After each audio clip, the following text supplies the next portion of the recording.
우리 하나님 앞에 그리스도 되심을 고백하고 또 이 모든 사람들보다 하나님을 가장 사랑하는 사랑의 고백을 드리고 오늘 또 주께서 말씀하시는 거 내가 반드시 응답받고 열매로 증거하겠습니다. 증인 되겠습니다. 우리 하나님 앞에 고백을 드리십시다. 우리 아버지여, 오늘 이 자리에 우리를 불러 주시니 감사를 드립니다. 지상 최대의 영광스럽고 거룩하고 복된 자리임을 믿습니다. 주가 그리스도 되신 이 엄청난 사실, 입으로만이 아니고 내 인생 전체를 다하여 고백을 드립니다. 이 모든 사람들보다 하나님을 목숨을 다하고 뜻을 다하고 힘을 다하여 진정으로 사랑하는 고백을 드립니다. 받아주옵소서. 오늘 또 우리에게 주신 말씀대로 응답받고 하나님의 모든 계획과 하나님의 모든 뜻이 나를 통해서 현장에 저 땅 끝까지 증거되게 하옵소서. 여호와의 영광으로 온 땅에 가득하고 충만케 하옵소서. 주 예수 그리스도 이름으로 기도하옵나이다. 아멘.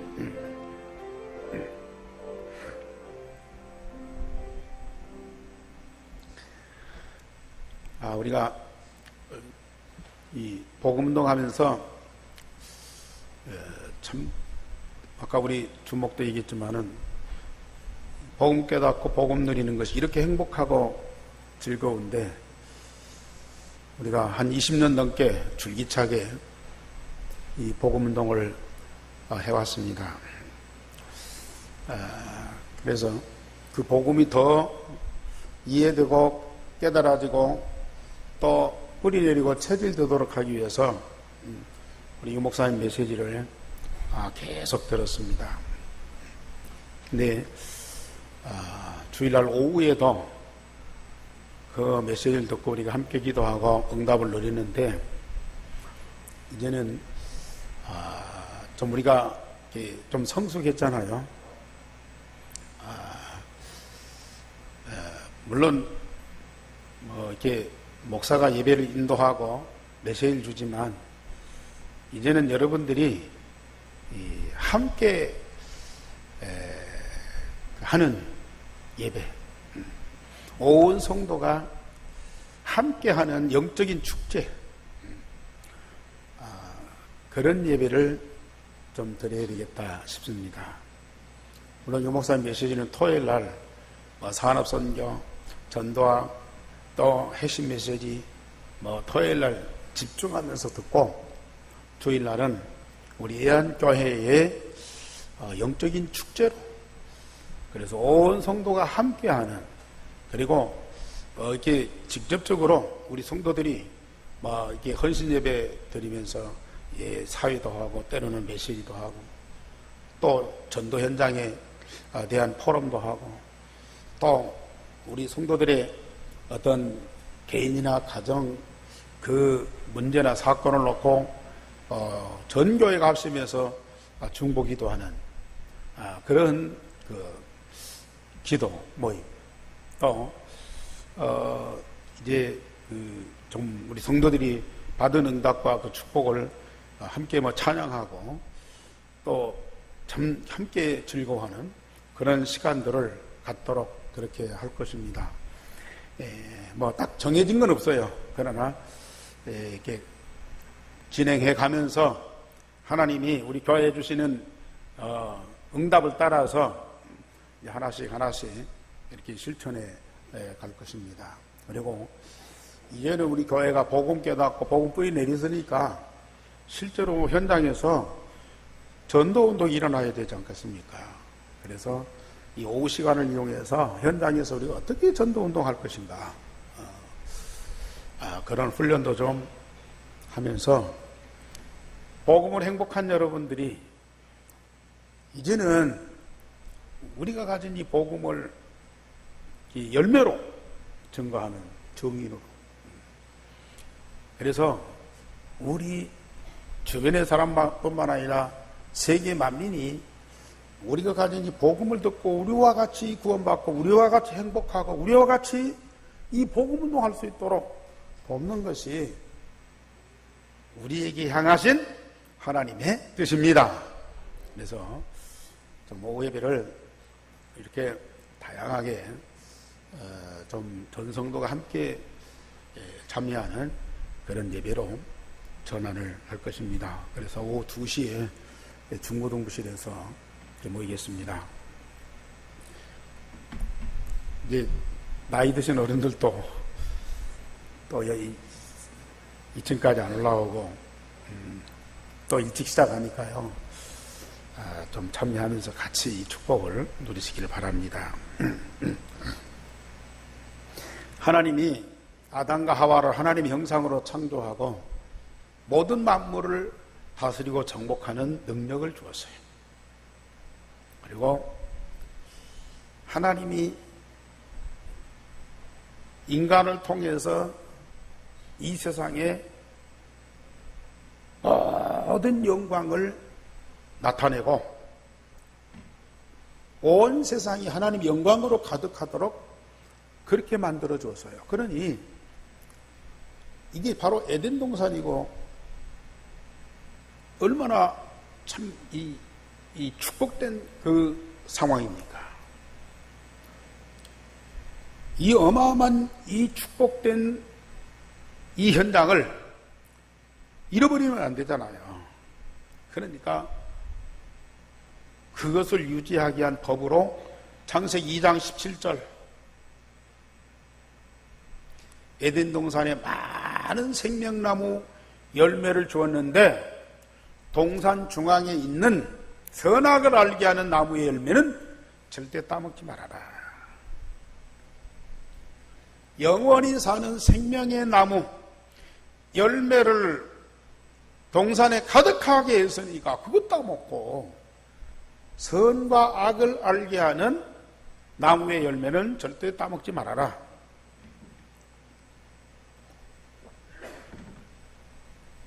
딱 한 가지 법을 줬어요. 아니, 다른 열매 안 주고 선악과만 주어서 이거 따먹지 말아라. 그러면 얼마나 따먹고 싶겠어요? 얼마나 그걸 먹고 싶겠어요? 그런데 그 맛있는 열매들이 가득 찬데 굳이 선악과 관심 가질 필요도 없잖아요. 그런데 이 사단의 미혹을 받아서 그런 이 사단이 얼마나 간교하고 얼마나 사악한 존재인지 하나님이 금하신 선악과를 따먹고 아담과 하와가 원죄 가운데 빠졌어요. 유일하신 하나님의 법을 어기는 죄, 원죄입니다. 그 원죄를 저지른 아담과 하와의 모든 후손은 그 원죄를 안고 이 땅에 태어나요. 그 이 영적 원리를 제대로 알고 그걸 해결하는 답을 가진 사람은 바로 그걸 보고 구원받았다고 그러거든요. 근데 이걸 아는 사람이 없다니까요. 성경을 그렇게 연구하는데도요, 그걸 모르고 있다니까요. 열심히 신앙생활하고 하나님을 위해서 목숨까지 바치는데도요, 이런 영적인 원리를 제대로 알고 답을 가지고 진짜 구원받고 완전 해방과 자유를 누린 사람이 많지 않다니까요. 지금 아담과 하와의 후손된 모든 사람들은 한 사람도 예외 없이 원죄의 성품을 가진 인간으로 태어났어요. 그래서 죄인으로 태어나서 날 때부터 죄인으로 태어났어요. 아담과 하와의 원죄를 가지고 이 땅에 태어났어요. 그래서 공부도 하고 착한 일도 하고 또 좀 남들을 위해서 봉사도 하고 그러는데도 그 안에 있는 근본 문제, 아담과 하와가 유산을 남겨놓은 이 원죄, 그걸 해결받지 못하고 그걸 가지고 인생 사는 거예요. 이게.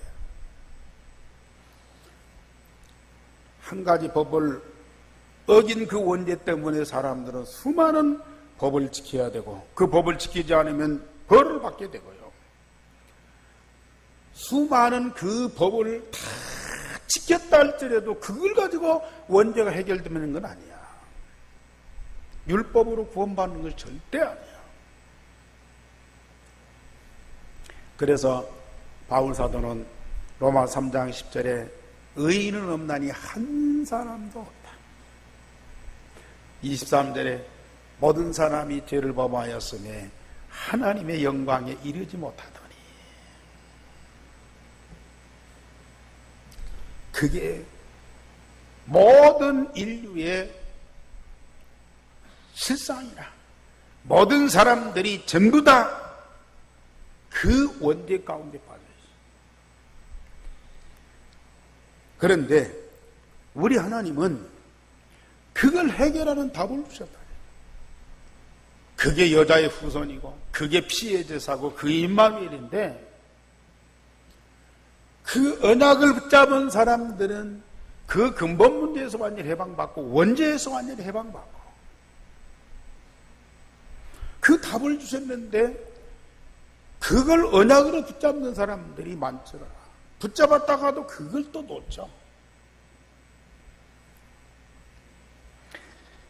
그런데 우리 하나님은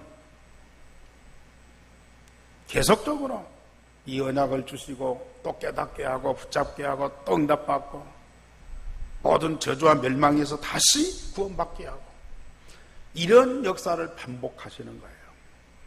지금 이스라엘 백성이 애굽에서 400년 동안 노예 생활하다가 어린 양의 피로 구원받았잖아요. 구원받은 언약의 백성들이 이제는 종족을 이루고 이스라엘 나라를 이루잖아요. 여기에는 구원받은 하나님의 백성이라 할지라도 다양한 사람들이 다양한 일을 하고 거기에는 다양한 사건과 문제들이 생기게 돼 있어요. 나라를 유지하고 그 나라의 질서를 지키기 위해서 하나님은 지금 법을 주시는 거예요. 모세를 불러서 시내산에 40일 동안 금식기도 하게 하고요.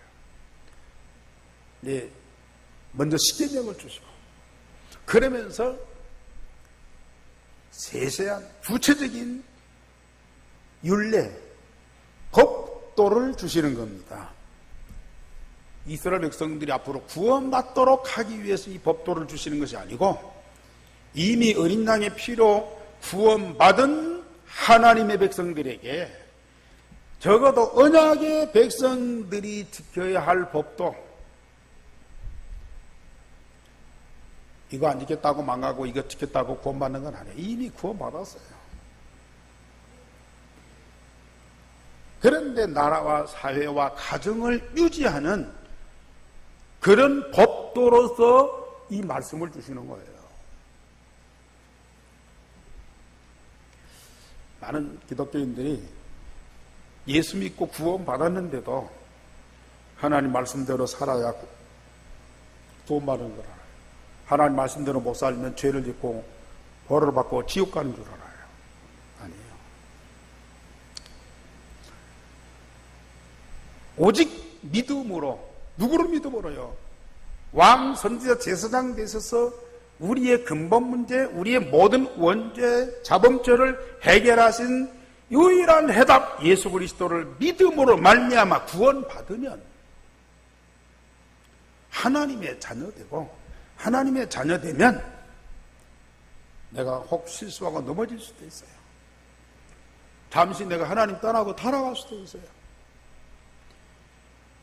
때로는 하나님 하시는 일, 아까 주목에 했지만 성령의 일을 거슬리고 그걸 막는 일에 앞장설 수도 있어요. 우리가 사단에게 미혹받고 또 때로는 이 지식이 부족해서 잘못 행동할 수 있거든요.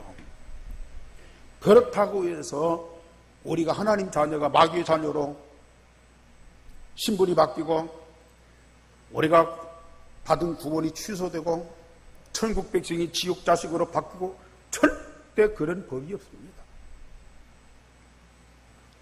그러나 왜 이 하나님의 말씀을 주면서 말씀대로 살도록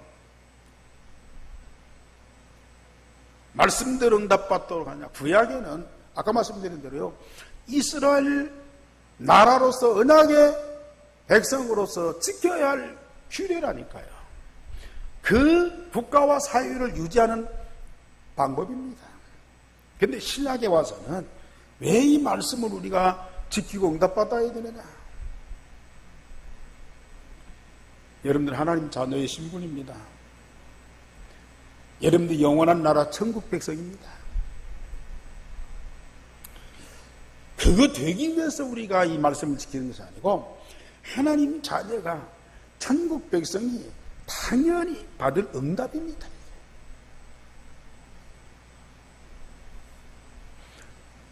이 응답을 받고 실제로 살아계신 하나님과 함께 하면서 여러분들의 마음이나 생각이나 삶이 또 여러분들의 비전이나 모든 판단력이나 이런 것들이요, 하나님 말씀대로 변화되고 하나님의 말씀에 의해서 날마다 새롭게 되어져 보세요.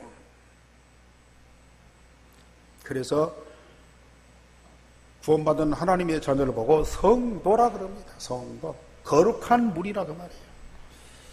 결코 불신자나 마귀의 자녀나 또 영원히 멸망받을 그런 사람들과 우리가 똑같을 수 없어요. 구별된 자라니까요. 우리가 그걸 지켜서 우리가 그런 사람이 된다가 아니라 우리 안에 계신 성령께서 이 말씀을 깨닫게 하고 그 말씀을 믿고 기도하고 응답받도록 계속 쉬지 않고 역사하시고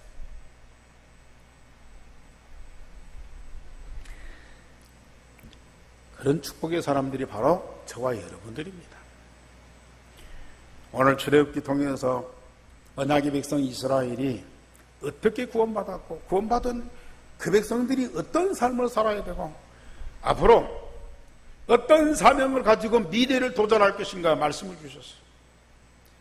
이미 3000년 전 다 지나간 역사입니다. 그러나 오늘 이 말씀을 통해서 우리에게 주시는 메시지가 있다고 말이에요.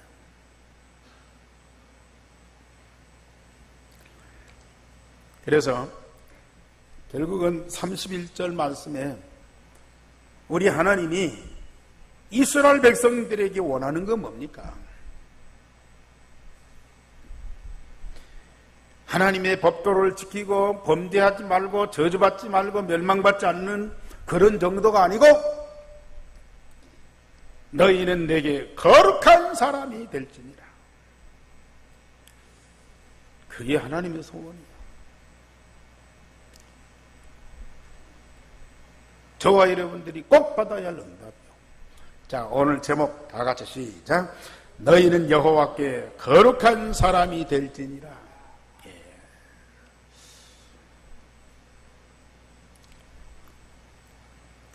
저처럼 하나님은 모세를 통해서 짐승이나 물품에 관한 법도를 주십니다. 이런 일이 있어서는 안 되지만은 인간이 살아가는 사회 속에서 이런 일들이 있을 수밖에 없거든요. 저처럼 소나 양을 도둑질해가지고 그걸 잡아먹거나 팔아서 돈을 얻을 수가 있습니다. 도둑질하면 반드시 배상을 하는데 소는 5배, 한 마리 훔쳐갔으면 5마리를 갚아야 돼요. 양은 네 마리를 갚아야 해요. 왜 양하고 소가 차이가 나느냐? 양은 좀 많거든요. 흔하거든요. 소는 좀 값이 나가고 귀하거든요. 그러니까 귀한 것을 도둑질하면은 더 많이 배상해라. 그리고 두 번째로는 도둑이 밤에 도둑질하느냐 낮에 도둑질하느냐, 이것도 차이가 있어요. 만약에 도둑이 담을 뚫고 들어오는 것을 본다고 말이에요. 그때 그 도둑을 잡기 위해서 때려 죽일 수도 있거든요. 누군지 몰라요. 밤이니까.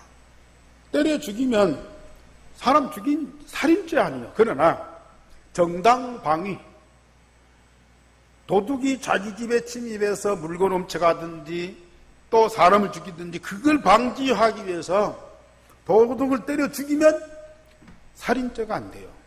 근데 낮에 들어온다. 그럼 얼굴 알 수 있잖아요. 얼굴 아는데도 때려 죽였다. 그러면은 그건 살인죄를 적용받게 되는 거죠. 어때요? 이 법에 대해서 말씀드리니까 좀 따분합니까? 뭔가 새롭습니까? 지금 판사나 변호사나 검사나 이 법을 다루는 법조인들이 되기 위해서 얼마나 많은 사람들이 공부를 그렇게도 많이 하잖아요. 또 그건 법조인이 돼서 이 법을 놓고 얼마나 많이 머리를 싸면서 공부를 하고 또 그걸 가지고 사람들한테 적용시켜서 재판을 하고 변호를 하고 판결을 하고, 이런 사람들이 얼마나 힘듭니까? 우리는 그런 재판장도 아니고 법조인도 아니지만, 그러나 일반 사회인으로서, 특별히 우리 기독교인으로서 가장 지켜야 할 이 기본적인 법도는 우리가 알고 있어야 된다. 무턱대고 믿고 그저 뭐 되는 대로 신앙생활하고 또 뭐 그냥 뜻없이 막 시키는 대로 하고, 그래서는 안 되는 거예요. 우리는 이 신앙적이고 영적인 것일수록 더 과학적이고요, 더 사실적이어야 되고요, 그리고요 세상 어떤 계층보다도 가장 수준 높아야 됩니다. 이게.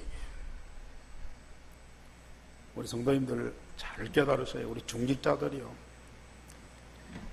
막 교회 돈 주는 것도 아니고 그렇다고 해서 무슨 이게 무슨 보상이 오는 것도 아니고, 내일도 바쁜데 착각하면요 나중에 엄청난 후유증이 오게 돼 있어요.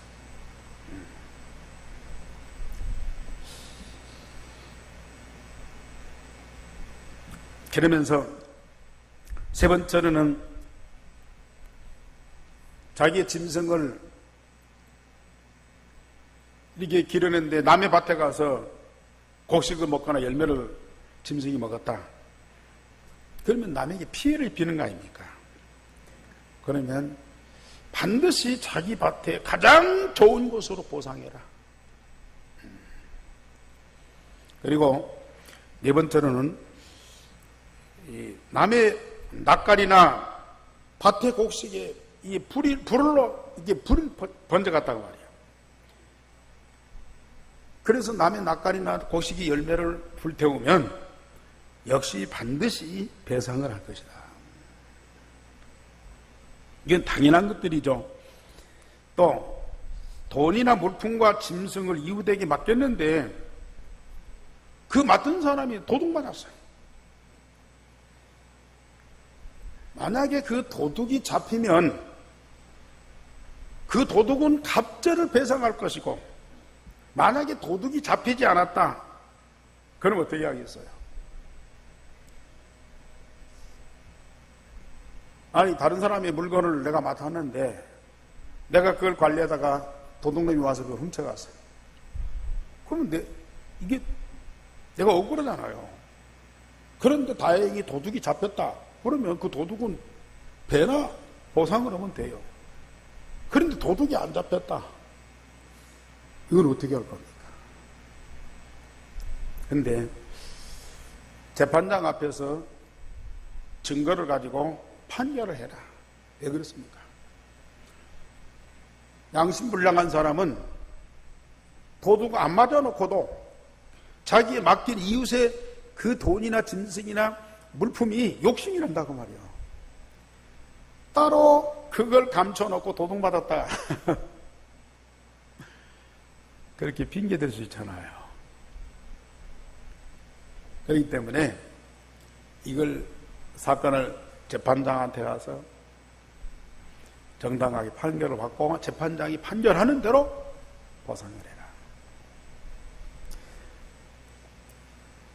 또 여섯 번째로는 이웃에게 빌려온 짐승이나 이런 것들이 소나 양이나 소나 낙이나 말이나 좀 일을 시키기 위해서 짐승을 빌려올 수 있잖아요. 소, 말 같은 거. 그런데 그 소나 말이 일어나다가 이게 죽었어요. 그러면 임자가 그 짐승의 임자가 옆에 있을 때에는 있을 때 그 짐승이 죽으면 배상할 필요가 없어요. 왜? 이미 병들고요. 죽게 된 그런 짐승이라. 근데 임자가 없을 때에 이 짐승이 죽었다. 그러면 혹 또 아까 그 물건 맡은 사람들처럼 이 짐승 이 욕심 나가지고 응? 자기가 잡아먹고 이거 병들어 죽었다. 그렇게 핑계댈 수 있잖아요. 그러니까 그것도 역시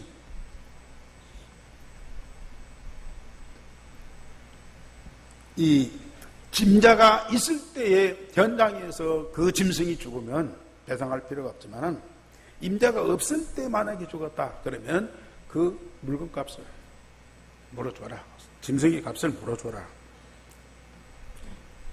주인이 없을 때 짐승을 고의로 죽일 수도 있다 그 말이거든요. 참 있을 수 없는 일들이지만은 인간 사회에 또 있을 수밖에 없는 그런 일들입니다. 그래서 십계명에서 우리 하나님께서 도둑질하지 말아라. 이웃의 아내나 또 짐승이나 또 이 물품을 탐내지 말아라. 그 말씀한 계명을 구체적으로 만약에 이런 죄를 범했을 때 어떻게 판결하고 어떻게 보상할 것이냐 거기에 대한 규례를 말씀하고 있어요. 빌립보서 3장 19절에 그런 말씀하셨어요. 이 불신자는요 십자가의 원수로 행한다.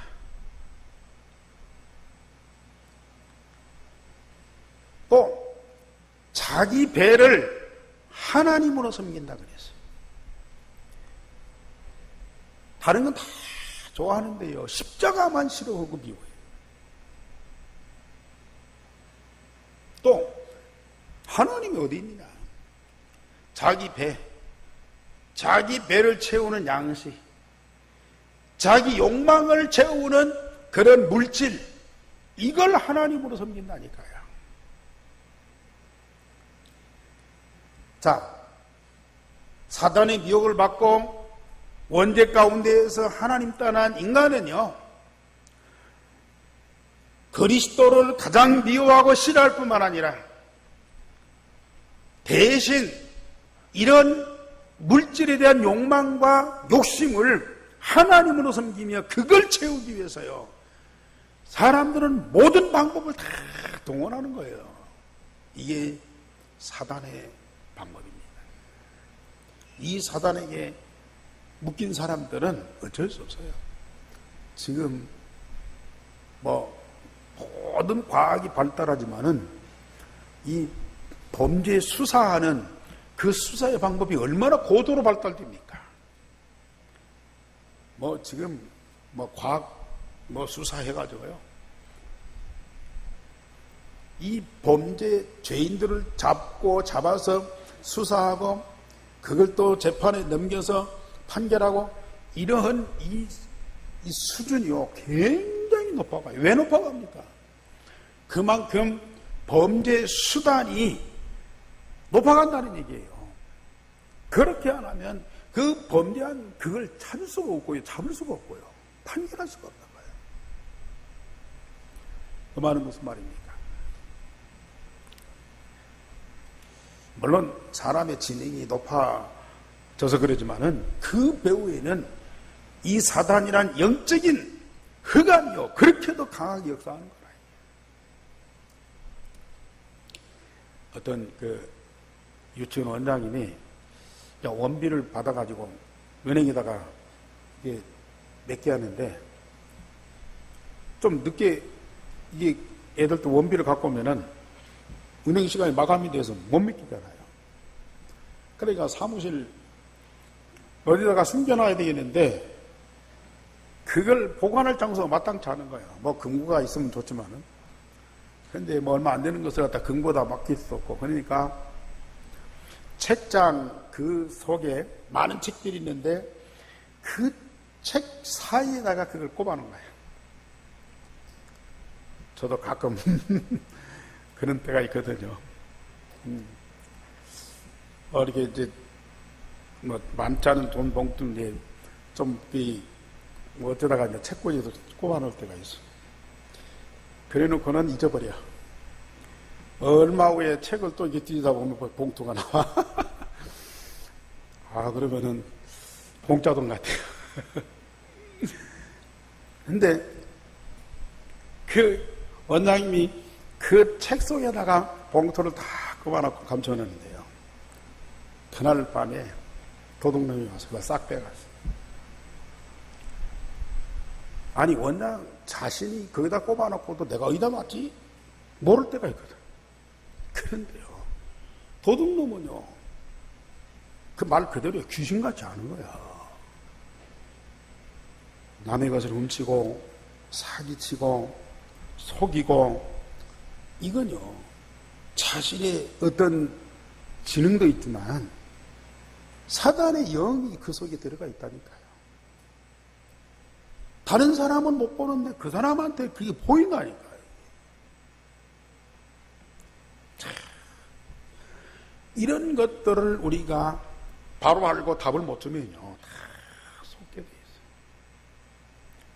또 속이는 사람뿐만 아니라 속는 사람도요, 역시 성령이 충만하고 말씀에 응답받으면 사단이요 건드릴 수가 없습니다.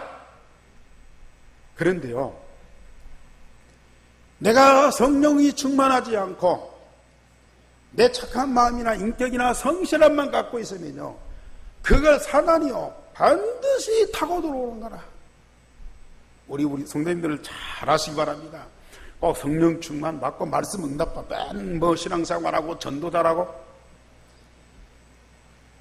그런 것들만 생각하지 말아요. 여러분들 하루하루 살아가는 거예요. 성령 충만하고 말씀 응답받지 못하면은 이 사단한테 계속 속는다니까요. 먼 데 있는 사람이 아니라 나와 가장 가까운 데 있는 사람 속습니다. 저도 한 대 속았거든요. 이 복음운동 막 시작해서 얼마 안 될 때요, 정말 전도운동 열심히 하는 때인데 어떤 굉장한 사람이 찾아왔어요. 자기가 조폭이었는데, 조폭 두목이었는데 이게 잡혀갖고 교도소에 가는데, 교도소 가서 자기가 예수 믿고 자기는 완전히 네 인생을 바꿨다 이거예요. 그 교도소 나와가지고 이제 새롭게 시작하려는데 자기 과거 자기 밑에 있던 사람들 자기 말만 하면 다 움직이는데 그 사람들을 내가 관리하고 있다 이거예요. 그러니까 목사님 그 사람들 조금만 내가 도와주면 얼마든지 그 사람들 전도할 수 있다 이거예요. 그래가지고 그때의 돈 상당히 많은 돈이에요. 우리 집사람 지금 몰라요. 지금까지 이 얘기는 안 했어요. 상당히 많은 돈이에요. 그때 당시 상당히 많은 돈이에요. 그때 막 전도에 불타오르지요. 더군다나 이 조폭들 이 전도 자기 말만 하면 다 이게 전도하니까 이렇게 오니까요. 그러니까요. 이게 안 넘어갈 수가 없어요. 그래가지고 그 없는 돈 어떻게 해서 주었잖아요. 근데요, 전화번호 가짜야, 가짜. 그 뒤로부터 지금 20년 지났는데요, 안 나타나요. 내가 영적으로 약하니까 나를 속이는구나. 그것만이 아니라니까요. 일상생활이 평상시 그냥 살아가는 것인데요, 계속 속고 있는데도 속는 줄을 모르고 살아가는 거예요. 그건 드러나니까요. 다시는 안 속으면 될 거 아니에요, 그것은. 그런데 속고 있는데도 속는 것을 모르면서 계속 속아가는 그게 지금 문제라니까요, 여러분.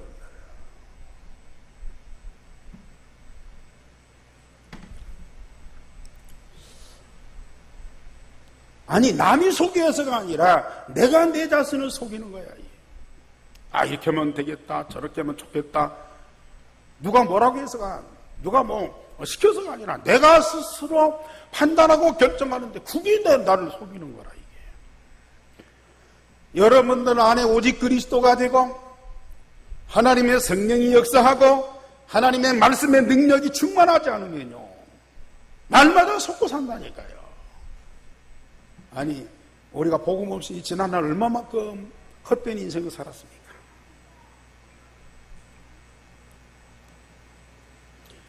우리가 복음 운동하면서도 오직이 안 되니까 옛사람하고 새사람하고 마귀의 자녀고 하나님 자녀고 세상 끝하고 말씀하고 이게 믹서가 돼서 혼란이 되고 이랬다 저랬다요. 왔다 갔다. 이 사람 말하면 이게 옳은 것 같고요, 저 사람 말하면 저것이 옳은 것 같고요. 그리고 그리스도 중심이 아니고 내 중심에서 모든 걸 판단하고 분별하는데요, 내 경험이, 내 지식이, 내 능력이 그 완전합니까? 계속 속는 거예요. 그런데 오직 그리스도가 되는 그때부터요, 분별이 돼요. 내 체질이 나타날 수 있어요. 이건 아니구나. 분별이 된다니까요. 정말로 내가 결단하고 결단해도 안 되는 것을 내 안에 계신 그리스도께서 그걸 딱 정리하게 만들어주세요. 저는요, 그걸 너무 많이 체험했어요.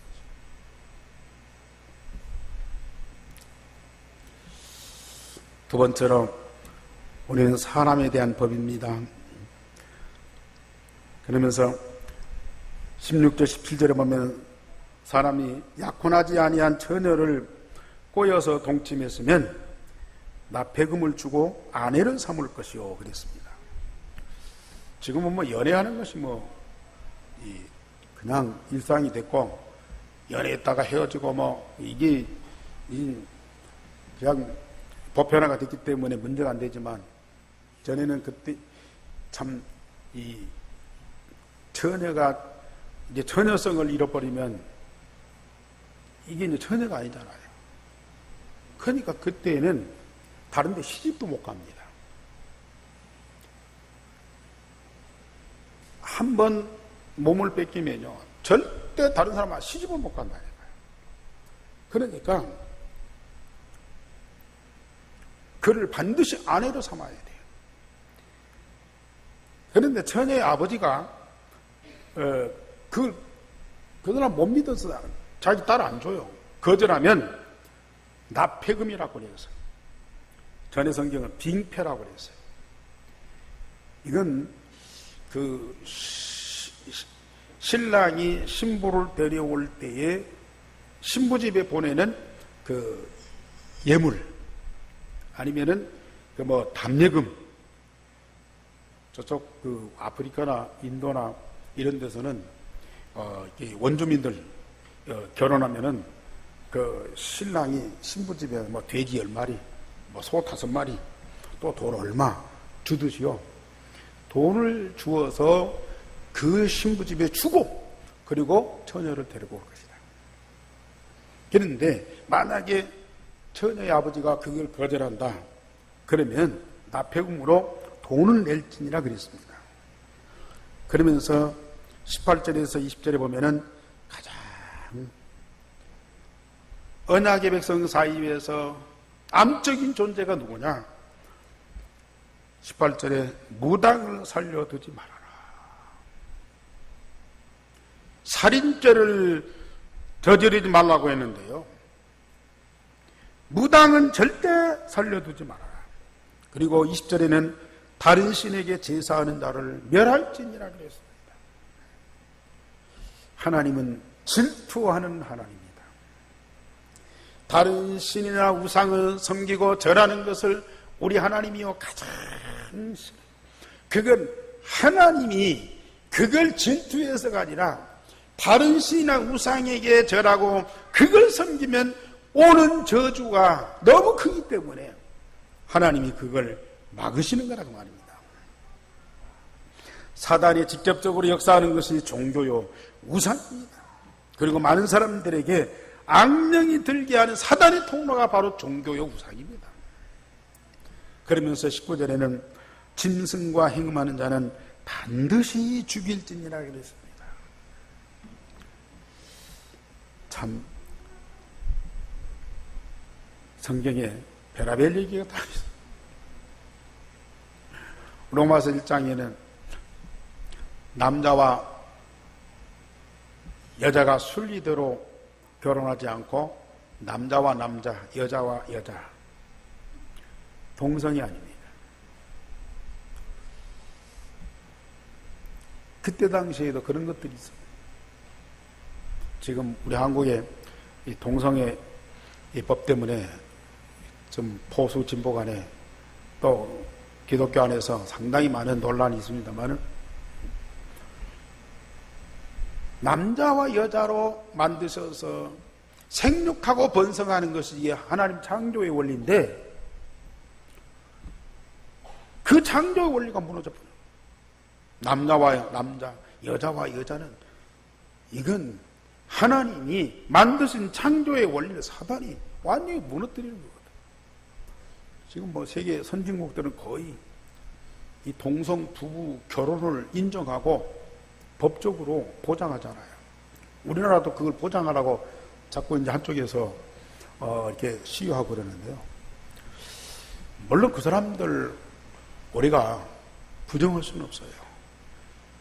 그렇다고 해서 뭐 동성애법을 통과했다고 되고 통과 안 했다고 해서 뭐 안 되고 그건 아닙니다. 그들이 그럴 수밖에 없는 근본 원인이 그게 영적 문제, 그게 정신 문제거든요. 이게. 그 사람들이 그게 하고 싶어서가 아니라니까요. 심지어 사람이 짐승하고 행음하는 이런 일들, 인간이기를 완전히 포기한 그런 사람들을 구약에는 죽이라 그랬어요.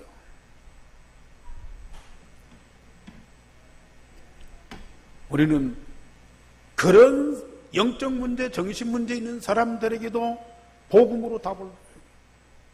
복음이 들어가야 그 문제 해결되지요. 법으로 해결될 수가 없는 거예요.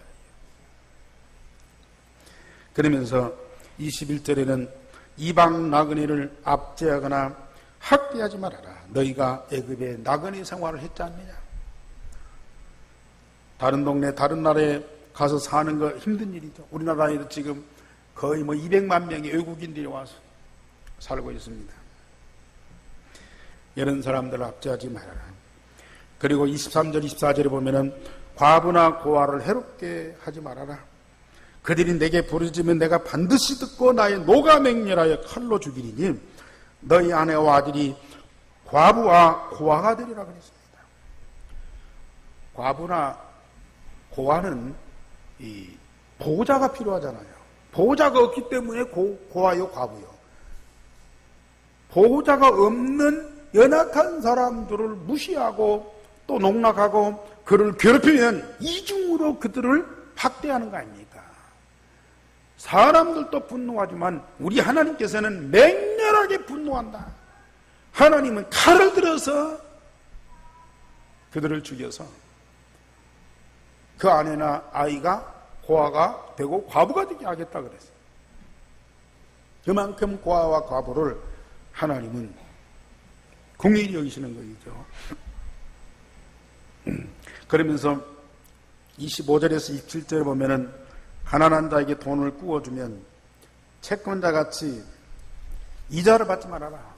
뭐 사업하기 위해서 돈을 꾸어달라고 하면은 이자를 갚아야 되겠지만, 이자를 받아야 되겠지만은 가난한 사람이 먹을 것이 없어서 돈을 빌려달라고 하는데 채권자같이 이자를 받지 말아라.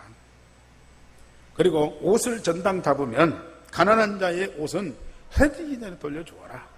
저녁에 추운데 뭘 덮고 자냐? 뭘 입고 자냐? 알몸으로 잘 수 없잖냐?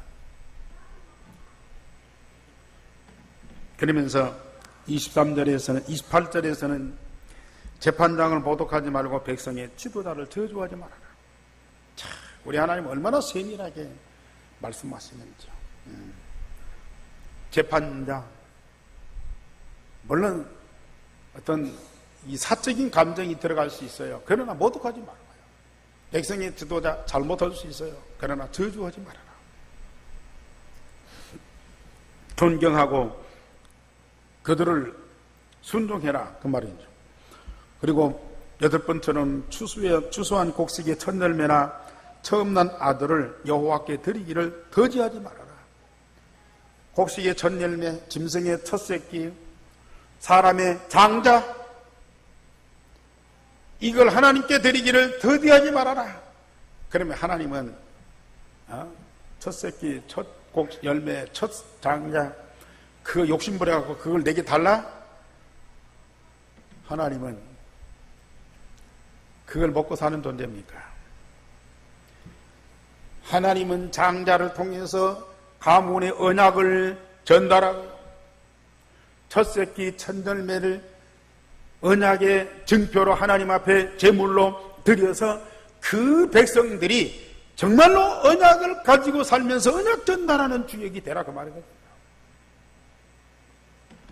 우리 성도님들이요, 이 복음 전하고 복음 전달해서 후대들에게 이 복음이 이어가도록 하는 일을 가장 우선적으로 해야 돼요. 세상 게 다 까졌는데 이 언약 놓쳤다. 금방 놓아야 돼. 아무리 강대국대에서 막 세계를 지배한다. 언약 놓치면 금방 포로가 되는 거예요. 지금 우리는 그걸 다 체험하고 있지 않습니까? 오늘 주일날 하나님 앞에 예배하는 걸 가장 첫 번째로 우리 일생의 가장 소중한 삶으로 우리 하나님 앞에 드리고 있어요.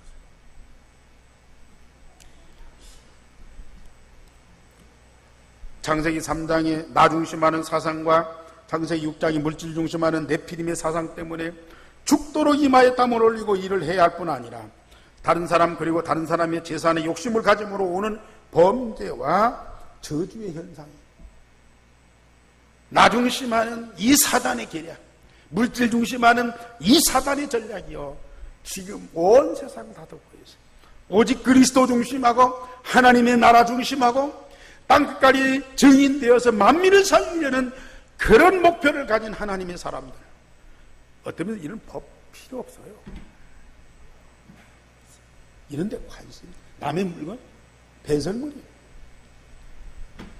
다른 사람 살리려고 그들을 정말로 나같이 구원받고 나같이 축복받고 나같이 행복한 사람 되도록 하는 이 복음운동 하면요, 가난한 사람, 부와 과부, 뭐 때문에 우리가 무시하고 뭐 때문에 그 사람들은 압제합니까?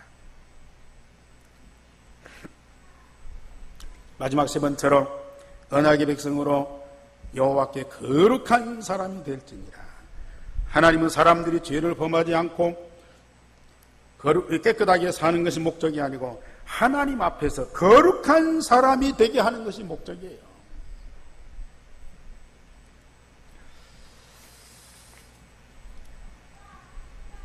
구약에는 어린 낙의 피의 제사로 속량했지만 신약에 와서는 그리스도가 십자가로 우리의 근본 문제를 해결하고 영원한 생명으로 거듭난 하나님의 자녀로 삼으셨어요. 거룩한 백성으로 하나님 앞에 살아갈 수밖에 없는 본질을 만들어 주셨어요. 그러면서 말씀을 응답받으면요, 하나님과 모든 것을 함께하는 거룩한 자로 성장하게 됩니다. 바울이 디모데에게 성경은 예수를 믿음으로 구원에 이르게 하는 지혜가 있고 성령의 감동으로 기록된 것으로 교훈과 책망과 바르게 함과 의로 교육하기 유익한 하나님의 말씀이라고 그랬습니다.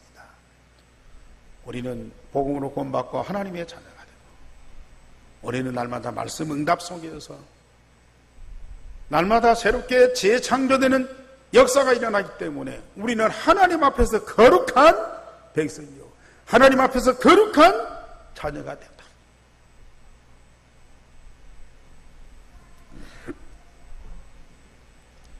오늘의 말씀, 오늘의 기도, 오늘의 전도, 요 삶을 우리가 매일 체질화시켜 보세요.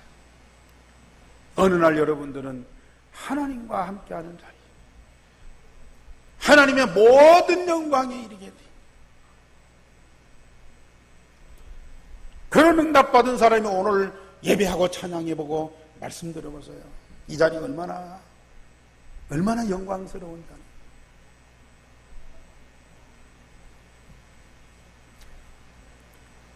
부디 부탁을 드립니다. 우리 성도님들이 다른 거 못해도요, 유일성의 복음 각인 뿌리 체질되게 하시고 오직의 응답, 유일성의 응답, 재창조의 응답 따라올 수밖에 없어요.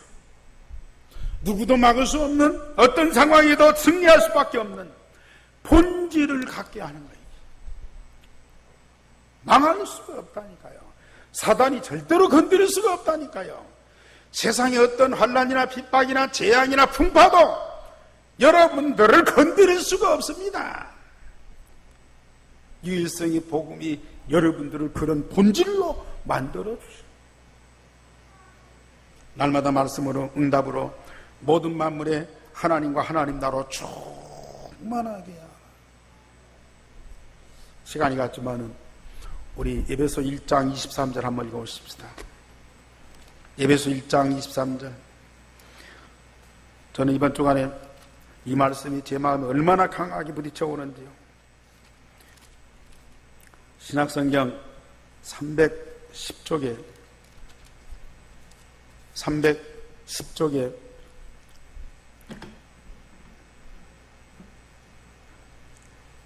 에베소 2장 22절, 1장 22절, 23절 다 같이 보십시다. 시작.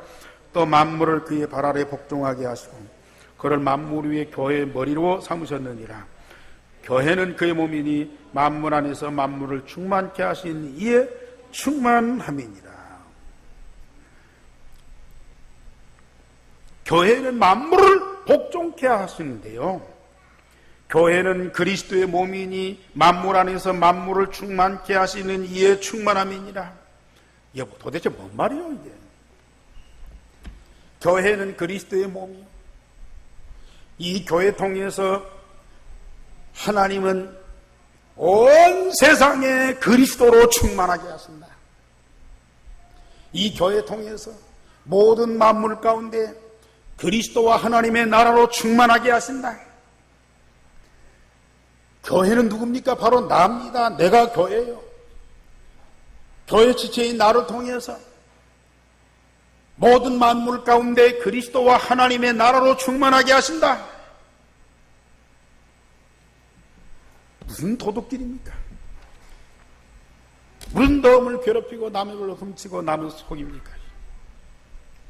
이런 응답 못 받게 되면요, 사단한테 속아서요, 지극히 작은 그걸 갖다가 욕심내고요, 처절하게 고통받는다니까. 너희는 여호와 앞에 거룩한 사람이 될지니라.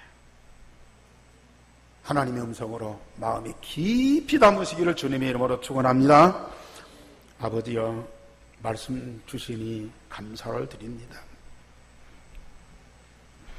하나님의 자녀여, 천국 시민권자 삼으셔서 하나님과 하나님 나라의 모든 것으로 풍성하게 하시며 나를 통해서 모든 만물 가운데 하나님과 하나님 나라로 가득하게 하시는 그 비밀을 알게 하시니 감사를 드립니다. 그 일에 우리가 반드시 쓰임받을 줄 믿습니다. 우리 한교회와 모든 성도를 통해서 전주와 오세아니아 모슬림 유대인 모든 사람들에게 그리스도와 하나님 나라로 충만케 하시는 그 역사가 반드시 일어나게 하옵소서. 사단과 흑암과 저주와 재앙이 완전히 무너지는 그날이 속히 오게 하옵소서. 일어나라, 빛을 발하라. 우리에게 주신 절대 사명, 절대 천명, 절대 소명이 반드시 성취되는 응답을 허락하여 주옵소서. 주 예수 그리스도 이름으로 기도하옵나이다. 아멘.